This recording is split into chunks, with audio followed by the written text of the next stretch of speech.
Morning, everyone. How are you doing today? Saturday, October 31st. It is Halloween. Happy Halloween. Halloween historically has been one of my favorite holidays. I love being that house that just hands out gobs of candy and, really see the kids smile and then the parents shriek in horror as I've just given their kids a ton of candy. But it's going to be a very different year this year. We will see how many kids go out. We'll see what the vibe is. Normally, a Halloween on a Saturday would be a awesome affair. You stay out late, get a bunch of candy, watch some scary movies. But we'll see what happens today. Next up, want to remind you that at 8 a.m. I will be hosting a live Q&A session. Just a heads up, the quality of the video will be a little bit worse because I will be doing that from my computer. And in order to make sure my Wi-Fi connection doesn't distort the sound, I need to get rid of my HD camera. So be warned that the quality will be a little less, but hopefully the sound and video will keep up. And again, remember, this is for you. I do have some questions seeded to make sure we can get through the first 8 to 10 minutes as people are joining. But I like answering all those questions. And then next, if you are one of my students, remember we have a Facebook Live every Saturday at 9 a.m. We will get to that where we do some mentoring and ask questions and think of that. So next, I don't know about you, but I just saw a MeetKevin video that he is so wrong. I'm vibrating. I'm probably going to try to insert a live stream just on that video between this video finishing and the next live Q&A if I have time. It is... oh man, he is so wrong, and he's getting all these clicks, and it's just painful how wrong he is. So we'll watch that. Another thing I've been doing is I put out a video. I did some research yesterday on just how long it took to process foreclosures. I think there's a general feeling by YouTube entertainers like MeetKevin and all these other folks that, hey, all these forbearance and eviction this and that are going to lead to this huge wave of inventory. But in order to process a foreclosure, you've got to go through the process. And if you guys don't remember, it's easy to do a Google search. So I did research for San Francisco, New York, and Las Vegas yesterday, and I put out a video. Basically, San Francisco was the quickest at about 700 days. New York was next, I think, at 1,400. And Nevada was 1,700 days in the last crisis. So if you think just magically these millions of homes are going to be processed quickly, you're not paying attention. I mean, that's more than a year, folks. So anyways, so pretty much the same message all week. I started this on Monday. I'll begin. Stay relaxed, calm. This is going to be a very bumpy week. This week, I kind of start the videos that way. Just stay calm. Make sure you vote. If you haven't voted already, where's my sticker? Got my sticker already. I voted. Make sure you vote. If you're going to have an opinion about politics, you should at least do your civic duty and vote. And once you vote, have free reign. Voice your opinions. If you don't vote, though, stop. I mean, you didn't take the time to do it. Looks like October closed yesterday. It was a down month, really a down last week. Again, people are doing what we've been talking about all summer. We were like, the Q4 is going to be soft. We talked about a double dip recession. Congress failed us. I think the Lucy Charlie Brown in football is dead on accurate. I'm glad we put that out a month ago. And of course, we got Mitch McConnell being Linus coming in to block it just in case Lucy and Charlie Brown agree. But there's nothing going to be done. It probably doesn't get done until February or March. So buckle up. Case counts are rising. Consumers are going to save. It is going to be, a slow growth Q4, if not negative. So it will be interesting. Case counts I just saw over 90,000. Not really concentrated in the U.S. just yet. Kind of the entire U.S. is rising. I don't know if that's good or bad, but it's something to watch out for. The Fed meets just after the election, and I'm wondering what else the Fed could do, right? The Fed has been begging Congress to do something. Congress failed. The Fed is already buying $120 billion of treasuries and mortgage-backed securities. Sure, they can increase that, but how much more? The Fed is doing everything they can. They can't allocate money like Congress. That is a separation of duty. They've increased or lowered the small business loan limit. It used to be 250K. They've just lowered it to 100.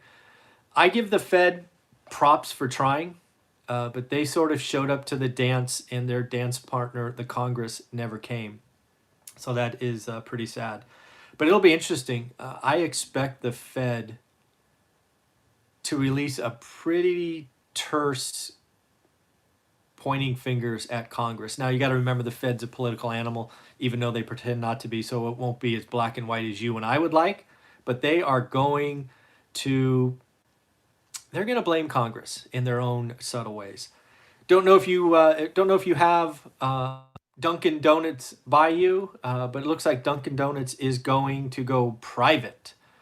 They are getting bought and going private. $11.3 billion. Wouldn't surprise me if more companies go private.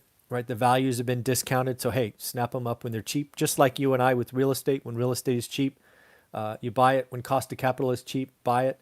And again, debt, if you are a large entity, has never been cheaper or frankly easier to get. So I expect more companies to be bought and go private. Something we're seeing in the jobs market is the white collar layoffs or furloughs or whatever you want to call them are starting to take hold. This was something I kind of indicated last month that I would be waiting for. And we've had white collar job cuts at Exxon, Chevron, Charles Schwab, Raytheon, Boeing, Wells Fargo, Goldman Sachs, and Allstate, all inside the last 30 days. These are thousands of jobs at each of those, some of them tens of thousands. So we got to watch this, see if this continues into Q4, right? If this takes hold, that's important for us. Why? Because white collar jobs traditionally are the biggest spenders of consumption, consumers. What does this channel watch? We watch consumers and cost of capital. If white collar jobs layoffs continue, that is going to have a disproportionate effect. Think about white collar jobs and the kinds of luxuries that they like. I think Tesla right off the top, right? I happen to live in Silicon Valley, probably within 20 miles of the Tesla plant in Fremont. And if white collar jobs layoffs hit the valley, right, tech jobs, boy, there are going to be a lot of Teslas for sale, used Teslas. So again, watch those things. Another thing that I think is going to start coming is government layoffs, both federal, state, and local, certainly state and local. I don't think we can get around them. These federal or state budgets are so bad that even if they eventually get the stimulus that they're begging for, I don't know how they can avoid at least having furloughs for some time. It is going to be interesting. And then if we sort of talk like we usually do about the week ahead, well, again, the week ahead is one to remain calm. I don't think it's a time to make any huge bets. But we do have a couple of things. Obviously, we are being told that the case counts are going to explode higher. Let's see. We obviously have an election on Tuesday. That's market moving. There's a lot of talk about not knowing the result on Tuesday or Wednesday, so let's watch that. Is there any kind of civil unrest going on next week? Some cities are already preparing.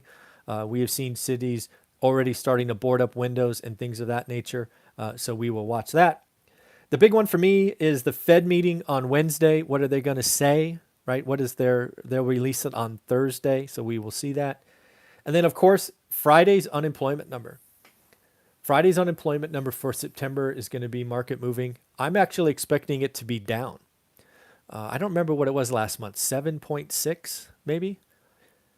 This unemployment number, given the unemployment claims you and I have been seeing, could be under 7. That's amazing. Under 7. Historically speaking, an unemployment rate of 6 used to be believed as full employment. Now we proved that we can go down to 3.5, as low as in January of 2020.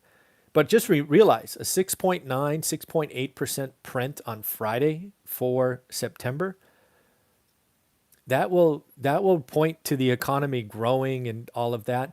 We'll have to scratch it and see what kind of numbers make it up. I think there's been a disproportionate amount of women who have left the workforce, which lowers the denominator. So it's kind of an apples and oranges conversation, but still, unemployment below 7%. Just that's generally very good news. So lots going on. We do have some more earnings next week: Qualcomm, Clorox, PayPal coming out. But this last week was the big one with tech earnings on Thursday. So that's what I got for you. I am going to attempt to record my live Meet Kevin, You're Wrong, Idiot, Stupid thing. So I'm gonna shut this one down. Know that we do these every day at 7:30. I did this one just a little bit early so I can squeeze in a Meet Kevin video. And then, of course, we will be live 8 o'clock from the computer taking your questions. Again, forgive me, the quality of the video will be a little bit lower, but we will see you there. All right, take care, everyone. Bye-bye.